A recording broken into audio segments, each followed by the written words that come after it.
વિદ્યાર્થી મિત્રો, આજે સીમાંત પડતરના આપણે વધારે બીજા ઉદાહરણ ધ્યાનમાં લઈશું. તો દાખલા નંબર 18 છે.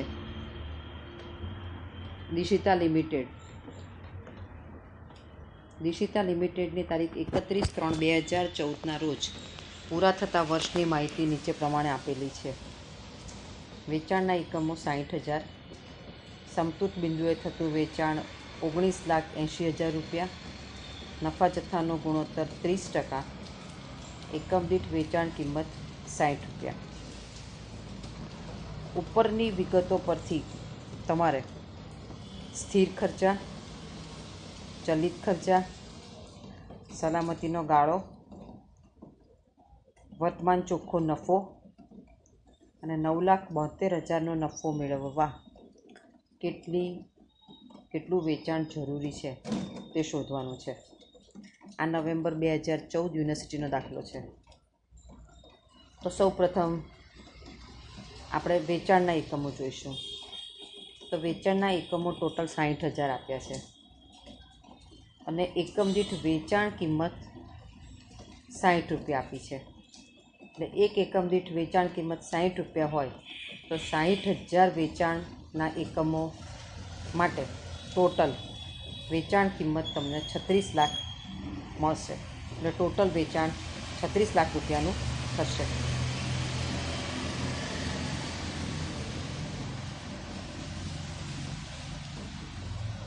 હવે પહેલાં તમારા સ્થિર ખર્ચા.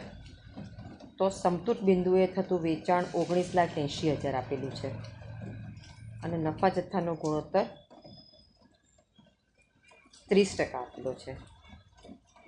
તો સ્થિર ખર્ચા બરાબર સમતૂર બિંદુએ વેચાણ 19,80,000ના 30% કરીએ તો સ્થિર ખર્ચા મળી જાય. એટલે 19,80,000ના ગુણ્યા 30% કરતાં સ્થિર ખર્ચા તમને 5,94,000 મળે. સૂત્ર મેં તમને સમજાવ્યું હતું એ પ્રમાણે સમતૂર બિંદુએ થતું વેચાણ બરાબર F/PV રેશિયો. તો અહીંયા તમને સમતૂર બિંદુએ વેચાણ આપી દીધેલું છે, F તમારે શોધવાના છે અને PV રેશિયો પણ આપેલું છે. એટલે મેં તમને કહું કે સ્થિર ખર્ચા કેવી રીતે શોધાય. તો સ્થિર ખર્ચા બરાબર સમતૂર બિંદુએ વેચાણ ગુણ્યા PV ગુણોત્તર. તો સમતૂર બિંદુએ વેચાણ 19,80,000 ગુણ્યા PV ગુણોત્તર દાખલામાં આપેલો છે તે મુજબ 30% કરતાં F એટલે કે સ્થાયી ખર્ચા તમને મળે છે 5,94,000. હવે ચલિત ખર્ચા શોધીએ ત્યારે તો ટોટલ વેચાણ આપણે 36 લાખ શોધી લાવ્યા. કેવી રીતે? તો કે એક એકમની વેચાણ કિંમત જો 60 રૂપિયા હોય તો 60,000 એકમોએ ટોટલ વેચાણ તમારું આવશે 36 લાખ રૂપિયા. 36 લાખ વેચાણ આપેલું છે ગુણ્યા ચલિત ખર્ચા 70%. કારણ કે નફા જથ્થાનો ગુણોત્તર બી 30% આપેલો છે એટલે ચલિત ખર્ચા 70%. તો 36 લાખના 70% કરીએ તો 25,20,000 તમને મળે.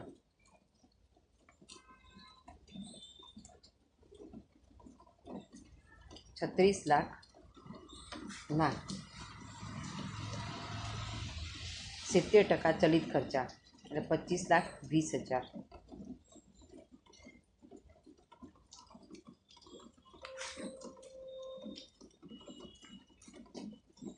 સલામતી ગાળો.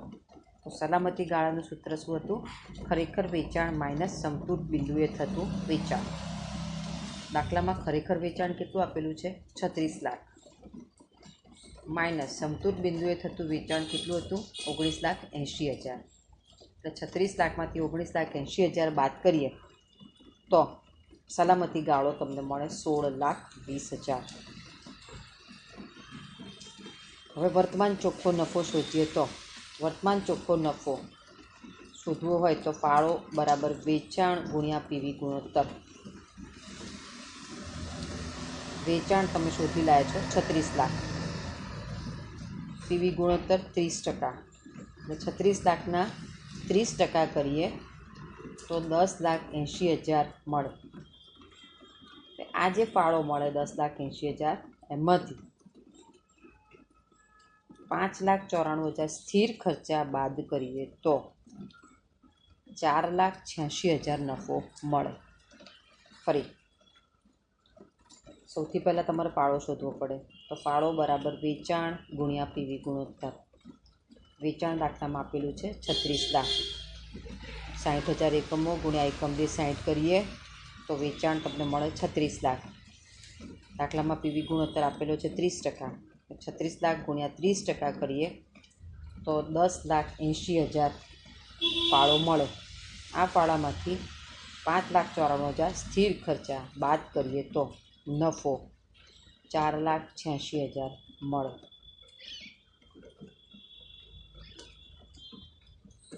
$9,72,000નો નફો મેળવવા જરૂરી વેચાણ શોધો. તો અમુક નફો કમાવવા જરૂરી વેચાણ બરાબર સૂત્ર આપણે આપ્યું હતું F+P/PV રેશિયો, એટલે કે સ્થિર ખર્ચા વત્તા નફો છેદમાં પીવી ગુણોત્તર. દાખલામાં તમે સ્થિર ખર્ચા શોધી લાયા 5,94,000. નફો કેટલો હતો 9,72,000. એટલે 5,94,000 વત્તા 9,72,000 ભાગ્યા 30%, એટલે ટોટલ 9,72,000નો નફો મેળવવો હોય તો તમારે 52,20,000નું વેચાણ કરવું પડે. આ દાખલામાં આપણે મોટાભાગના પોઈન્ટ લઈ લીધા. પહેલું તો સમતૂર બિંદુએ થતું વેચાણ શોધ્યું, સ્થિર ખર્ચા શોધ્યા, ચલિત ખર્ચા પણ શોધ્યા, સલામતી ગાળો શોધ્યો, વર્તમાન ચોખ્ખો નફો શોધ્યો અને અમુક નફો કમાવવા જરૂરી વેચાણ પણ શોધ્યો.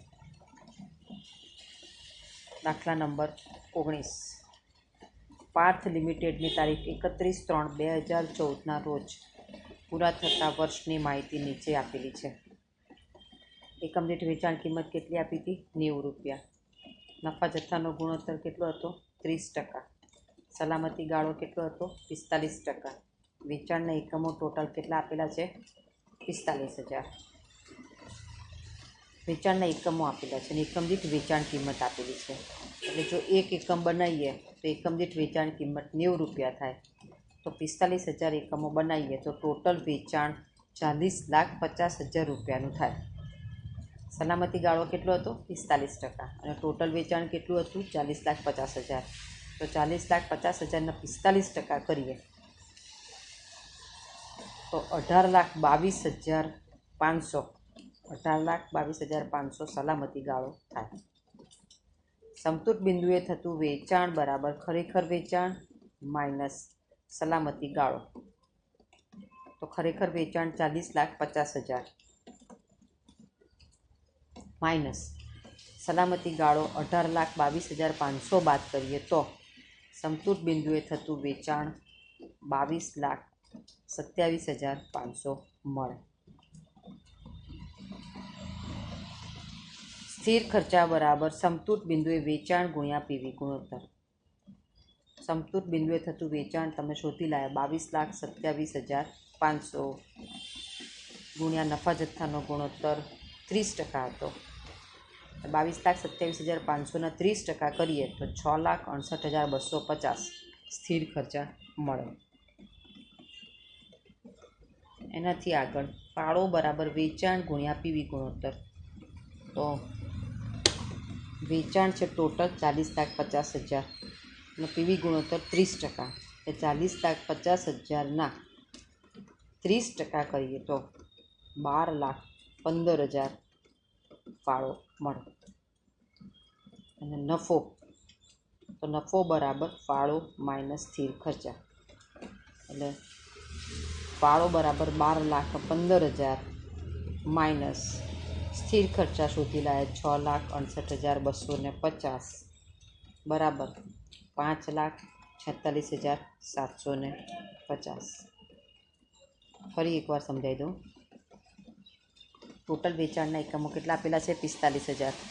એક એકમ ₹90 હોય વેચાણ કિંમત, તો 45,000 ટોટલ વેચાણ કરીએ તો એના કુલ વેચાણ મળે 45,000 ગુણ્યા 90 બરાબર 40,50,000.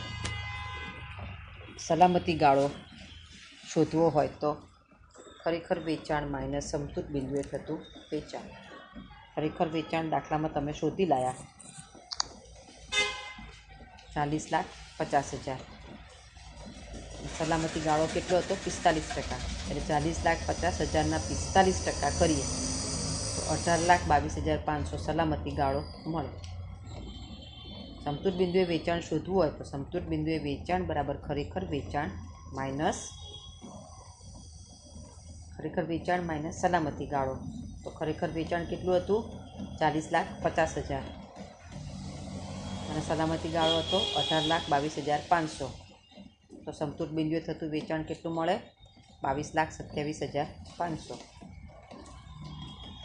સૂત્ર આપેલું છે તમને પ્રમાણે સમતૂર બિંદુએ વેચાણ બરાબર F/PV રેશિયો. અહીંયા સ્થિર ખર્ચા શોધવાના છે. તો સૂત્ર થશે સ્થિર ખર્ચા બરાબર સમતૂર બિંદુએ વેચાણ ગુણ્યા પીવી ગુણોત્તર. સમતૂર બિંદુએ વેચાણ કેટલું હતું? 22,27,500 ગુણ્યા પીવી ગુણોત્તર કેટલા હતા? 30%. એટલે કેટલા આવશે? 6,68,250. હવે ફાળો શોધવો હોય તો ફાળો બરાબર વેચાણ ગુણ્યા પીવી ગુણોત્તર. તો વેચાણ કેટલું હતું? 40,50,000 એના 30% કરીએ તો 40,50,000ના 30% કરતાં 12,15,000 મળે. નફો બરાબર ફાળો માઇનસ સ્થિર ખર્ચ. તો ફાળો આપણે શોધી લાયા કેટલો? 12,15,000 અને સ્થિર ખર્ચા કેટલા હતા? 6,68,250. તો નફો આવશે 5,46,750.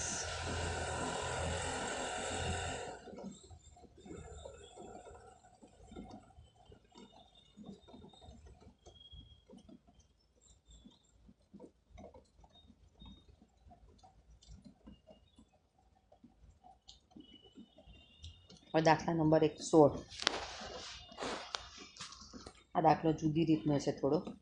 એમાં નફા જથ્થાના ગુણોત્તર માટે સૂત્ર બદલાય છે. નફા જથ્થાના ગુણોત્તરનું સૂત્રમાં નફા જથ્થાનો ગુણોત્તર બરાબર નફામાં ફેરફાર છેદમાં વેચાણમાં ફેરફાર ગુણ્યા 100. તો દાખલામાં નિસર્ગ મિલ્સ લિમિટેડ તમને તેના ઉત્પાદન અંગે નીચેની માહિતી આપે છે. 2 વર્ષની માહિતી આપી છે. વર્ષ 2012 એમાં કુલ વેચાણ હતું 15 લાખ અને કુલ પડતર હતી 17,25,000. 2013માં કુલ વેચાણ હતું 30 લાખ અને કુલ પડતર હતી 27,75,000. ઉપરની વિગતો પરથી નફા જથ્થાનો ગુણોત્તર, નંબર 2 સ્થિર ખર્ચા, નંબર 3 સમતૂર બિંદુ રૂપિયામાં શોધો, નંબર 4 જ્યારે વેચાણ 42 લાખ રૂપિયા હોય ત્યારે નફો શોધો. 3,75,000નો નફો કમાવવા જરૂરી વેચાણ શોધો. તો સૌથી પહેલાં નફા જથ્થાનો ગુણોત્તર શોધવો પડે. નફા જથ્થાના ગુણોત્તરનું સૂત્ર નફામાં ફેરફાર છેદમાં વેચાણમાં ફેરફાર ગુણ્યા 100. તો પહેલું નફામાં ફેરફાર.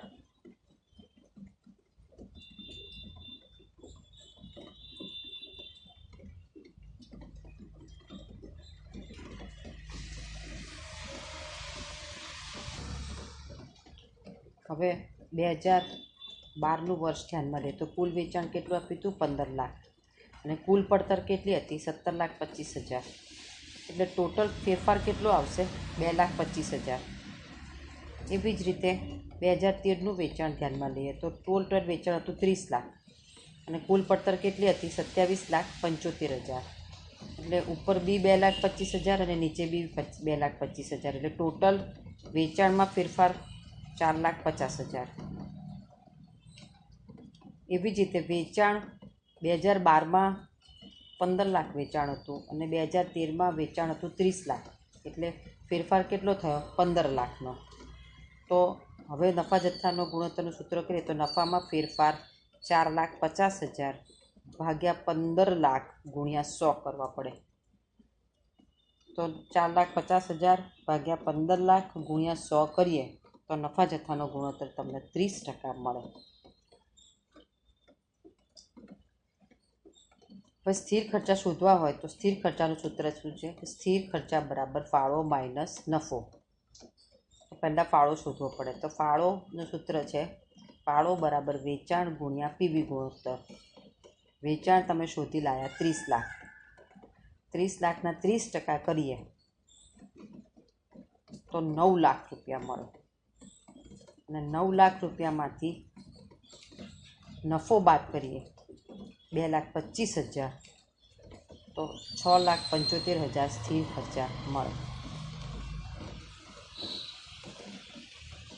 ફરી સ્થિર ખર્ચા બરાબર ફાળો માઇનસ નફો. બરાબર, ફાળો પહેલાં શોધવો પડે તો ફાળોનું સૂત્ર શું છે? ફાળો બરાબર વેચાણ ગુણ્યા પીવી ગુણોત્તર. વેચાણ દાખલામાં આપેલું છે 30 લાખ. 30 લાખના 30% કરીએ તો ફાળો બરાબર 9 લાખ મળે. અને 9 લાખમાંથી તમે હમણાં નફો શોધી લાયા તો નફો કેટલો હતો? 30 લાખમાંથી 27,75,000 બાદ કરીએ તો 2,25,000 નફો મળે. તો 9 લાખમાંથી 2,25,000 બાદ કરીએ તો 6,75,000 સ્થિર ખર્ચા મળે. સમતૂર બિંદુ રૂપિયામાં શોધવાનું છે તો સમતૂર બિંદુ રૂપિયામાં શોધવું હોય તો સ્થિર ખર્ચા છેદમાં પીવી ગુણોત્તર આવે. તો સમતૂર બિંદુ બરાબર F/PV રેશિયો. એફ તમે શોધી લાયા સ્થિર ખર્ચા 6,75,000. પીવી રેશિયો 30% છે એટલે 6,75,000 ભાગ્યા 30% કરીએ તો સમતૂર બિંદુ 22,50,000 મળે. વેચાણ 42 લાખ રૂપિયા હોય ત્યારે નફો શોધો. વેચાણ જ્યારે 42 લાખ રૂપિયા હોય ત્યારે નફો શોધવો હોય તો ફાળો બરાબર વેચાણ ગુણ્યા પીવી ગુણોત્તર. વેચાણ દાખલામાં આપેલું છે 42 લાખ ગુણ્યા પીવી ગુણોત્તર છે 30%. તો ફાળો 12,60,000 રૂપિયા મળે. તો ફાળામાંથી જો સ્થિર ખર્ચા બાદ કરીએ તો નફો મળે. તો ફાળો કેટલો હતો? 12,60,000. બાદ સ્થિર ખર્ચા તમે શોધી લાયા 6,75,000. તો નફો કેટલો મળશે? 5,85,000. એટલે વેચાણ 42 લાખ રૂપિયા હોય ત્યારે તમને 5,85,000 રૂપિયા નફો મળે. 3,75,000નો નફો કમાવવા જરૂરી વેચાણ શોધો. અમુક નફો કમાવવા જરૂરી વેચાણ બરાબર સ્થિર ખર્ચા વત્તા નફો છેદમાં પીવી રેશિયો. સ્થિર ખર્ચા દાખલામાં તમે શોધ્યા 6,75,000. નફો 3,75,000નો લેવાનો છે તો 6,75,000 વત્તા 3,75,000 ભાગ્યા 30% કરીએ તો 3,75,000 રૂપિયાનો નફો કમાવવા માટે ટોટલ વેચાણ 35 લાખનું કરવું પડે. ફરી જો નિસર્ગ મિલ્સ લિમિટેડના 2 વર્ષના તમને અહીંયા આંકડા આપેલા છે 2012 અને 2013.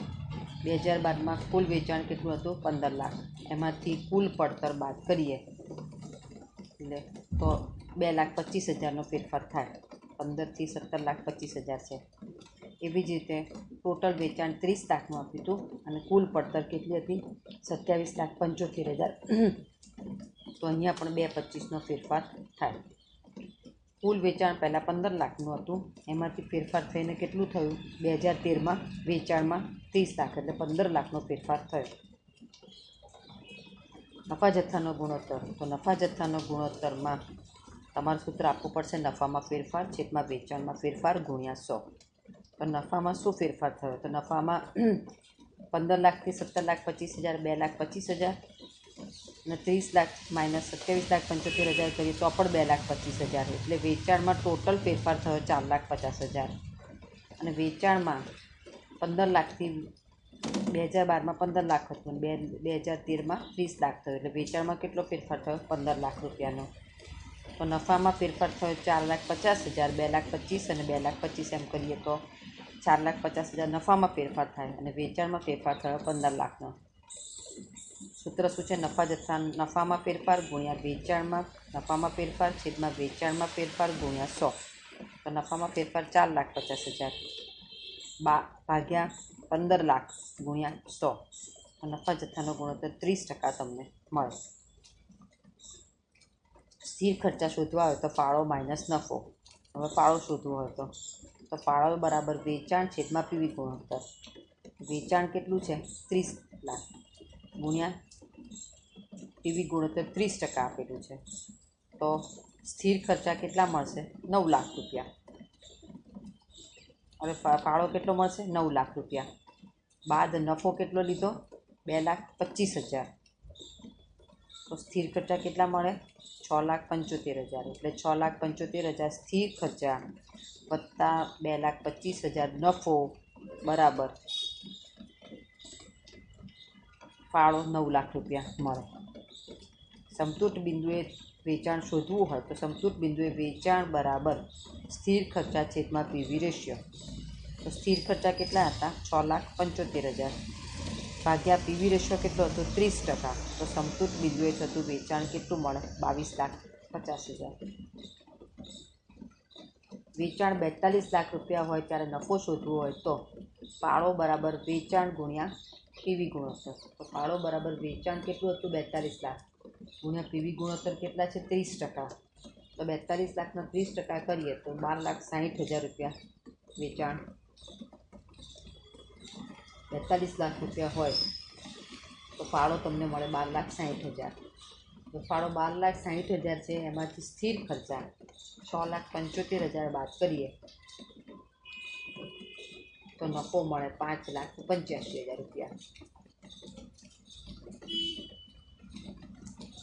3,75,000નો નફો કમાવવા માટે જરૂરી વેચાણ શોધો. અમુક નફો કમાવવા જરૂરી વેચાણ બરાબર F plus P/PV ratio. F હતા 6,75,000 વત્તા પીવી વત્તા નફો 3,75,000 ભાગ્યા પીવી રેશિયો 30%. તો 3,75,000નો નફો કમાવવો હોય તો ટોટલ વેચાણ 35 લાખનું કરવું પડે.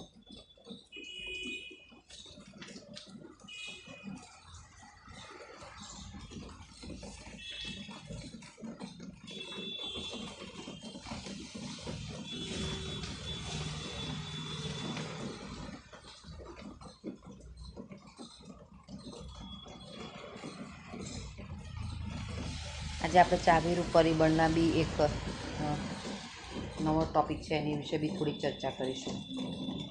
તો ધંધામાં મહત્તમ ઉત્પાદન સિદ્ધ કરવામાં જ્યારે ટોટલ જે સાધનો હોય એમાંથી કોઈ એક સાધનની અછત હોય તો મહત્તમ ઉત્પાદનથી ઓછું ઉત્પાદન થાય છે. આવા પરિબળને ચાવીરૂપ પરિબળ કહેવામાં આવે છે અને બજેટ પરિબળ પણ કહેવામાં આવે છે. દાખલા તરીકે કોઈ કંપની પાસે પૂરતા પ્રમાણમાં મજૂરો છે, પૂરતા પ્રમાણમાં ઓર્ડર છે, પૂરતા પ્રમાણમાં કામદારો છે, પરંતુ જે વસ્તુનું ઉત્પાદન કરવું છે તે માટે જરૂરી કાચો માલ ન હોય તો આ કાચો માલ તેના માટે ચાવીરૂપ પરિબળ ગણાય. એ જ રીતે જ્યારે ધંધામાં કામદારો પૂરતા પ્રમાણમાં હોય, યંત્રની ઉત્પાદન શક્તિ પૂરા પ્રમાણમાં હોય, પૂરા પ્રમાણમાં જરૂરી મૂડી હોય, કાચા માલ બી હોય પણ મજૂરો ના હોય તો તે મજૂરી એ તેમના માટે ચાવીરૂપ પરિબળ ગણાય છે. આવા ચાવીરૂપ પરિબળને કારણે વેચી શકાય તેનાથી ઓછા જથ્થામાં ઉત્પાદન મર્યાદિત કરવું પડે તો સંચાલકોએ નિર્ણય કરવો પડે છે કે કઈ વસ્તુનું ઉત્પાદન કરવું કે જેથી વધુમાં વધુ નફાકારક સાબિત થાય, કઈ વસ્તુનું ઉત્પાદન બંધ કરવું. આ બધા નિર્ણયો તેને લેવા પડે છે.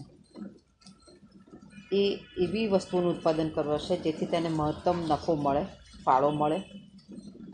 આ માટે કુલ ફાળાને ચાવીરૂપ પરિબળના એકમોથી ભાગવામાં આવે છે.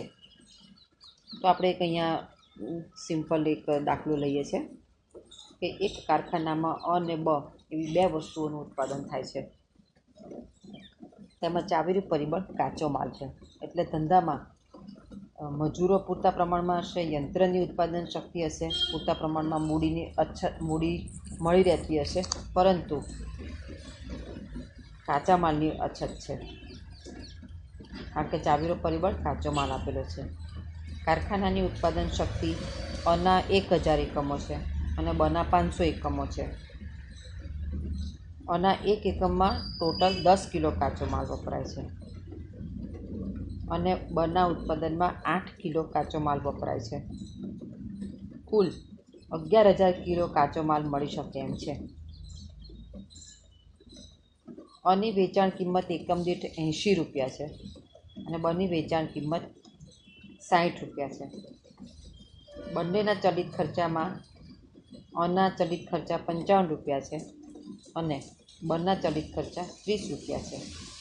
તો બંનેનું કેટલું ઉત્પાદન કરીએ તો વધુમાં વધુ નફો થાય. તો આ રીતના જ્યારે દાખલા આપેલા હોય ત્યારે તમારે પહેલાં એકમ દીઠ ફાળો શોધવો પડે. પછી એકમ દીઠ અથવા કુલ ફાળાને આધારે ચાવીરૂપ પરિબળના દરેક એકમ દીઠ ફાળો શોધવો પડે. જેમાં ફાળો વધુ મળે તેનું પૂરેપૂરું ઉત્પાદન કરવું અને ઉત્પાદન કર્યા પછી વધેલા કાચા માલની બાકીથી વસ્તુનું ઉત્પાદન કરવું. અને આ રીતે જે ઉત્પાદનનું મિશ્રણ મળે તેને ઇષ્ટ ઉત્પાદન મિશ્રણ કહેવાય કે જેથી વધુમાં વધુ નફો મળે. સૌ પ્રથમ આપણે એક વસ્તુ જોઈએ કે કારખાનામાં 2 પ્રકારની વસ્તુનું ઉત્પાદન થાય છે, અ અને બ. તો ફાળો શોધવો હોય તો ફાળો બરાબર વેચાણ કિંમત માઇનસ ચલિત ખર્ચા. અનો ફાળો શોધવો હોય તો અની વેચાણ કિંમત 80 રૂપિયા આપેલી છે અને અનો ચલિત ખર્ચા 55 રૂપિયા આપેલા છે. તો અનો ફાળો બરાબર વેચાણ કિંમત માઇનસ ચલિત ખર્ચ બાદ કરીએ તો વેચાણ કિંમત 80 રૂપિયામાંથી ચલિત કિંમત 55 રૂપિયા બાદ કરતાં ફાળો 25 રૂપિયા મળે. બ વેચાણ કિંમત માઇનસ ચલિત ખર્ચા બરાબર ફાળો. તો બની વેચાણ કિંમત 60 રૂપિયા છે ત્યારે બનો ચલિત ખર્ચ 30 રૂપિયા છે તો ફાળો બનો 30 રૂપિયા મળે. બીજું, હવે ચાવીરૂપ પરિબળના દરેક એકમ દીઠ ફાળો શોધવાનો છે. ચાવીરૂપ પરિબળ કાચો માલ છે અને તેના દરેક કિલો દીઠ ફાળો શોધવાનો છે. તો અહીંયા દરેક વસ્તુનો એકમ દીઠ ફાળો કેટલો હતો? તો આમાં તમને 25 રૂપિયા ફાળો મળે છે, બમાં 30 રૂપિયા ફાળો મળે છે. આમાં એક એકમ બનાવીએ તો 10 કિલો કાચો માલ વપરાય છે અને બમાં એક એકમ બનું બનાવીએ તો 8 કિલો કાચો માલ વપરાય છે. તો 1 કિલો દીઠ કાચો માલનો ફાળો 1 કિલો કાચા માલ દીઠ ફાળો શોધવાનો હોય તો ટોટલ ફાળો 25 છે અને 1 કિલો દીઠ જો શોધવાનો હોય 1 કિલો કાચા માલ દીઠ ફાળો શોધવાનો હોય તો 25 રૂપિયા ભાગ્યા 10 કરીએ તો 1 કિલો કાચા માલ દીઠ ફાળો 2.50 રૂપિયા મળે. એવી જ રીતે બમાં એકમ દીઠ ફાળો 30 રૂપિયા છે અને બમાં ટોટલ કાચો માલ એક એકમ દીઠ 8 કિલો વપરાય છે તો 30 ભાગ્યા 8 કરીએ તો 1 કિલો કાચો માલ વપરતા ફાળો તમને 3 રૂપિયા અને 75 પૈસા મળે. એનો અર્થ એવો થાય કે તમને અનું ઉત્પાદન કરીએ તો 1 કિલો કાચો માલ વાપરતા તમને 2 રૂપિયા અને 50 પૈસા મળે છે અને બમાં 3 રૂપિયા અને 75 પૈસા મળે છે. એટલે વધુ ફાળો બમાં મળે છે. તેથી બનું પૂરેપૂરું ઉત્પાદન કરવું જોઈએ અને ત્યારબાદ જે કાચો માલ વધે તેમાંથી અનું ઉત્પાદન કરવું જોઈએ. તો તમને ટોટલ કેટલો કાચો માલ મળી શકતો હતો? 11,000 કિલો. એમાંથી બનું તમે કેટલું ઉત્પાદન કરી શકો? તો બના 500 એકમનું ઉત્પાદન થઈ શકે છે. તો એક એકમમાં 8 કિલો કાચો માલ વપરાય તો 500 એકમના કેટલા કાચો માલ વપરાય? 4,000 કિલો. ટોટલ માલ હતો 11,000 કિલો, એમાંથી 4,000 કિલો બાદ કરીએ તો આનું ઉત્પાદન 7,000 કિલો મળે. એટલે 7,000 કિલો ટોટલ કાચો માલ તમારી પાસે છે અને એક એકમ દીઠ 10 કિલો કાચો માલ વપરાય છે તો આના 700 એકમો બનાવી શકાય. એટલે 700 એકમો આના બનાવાય અને પછી જે સામાન વધે એમાંથી બનું થાય. તો આના 700 એકમો અને બના 500 એકમો બનાવી શકાય.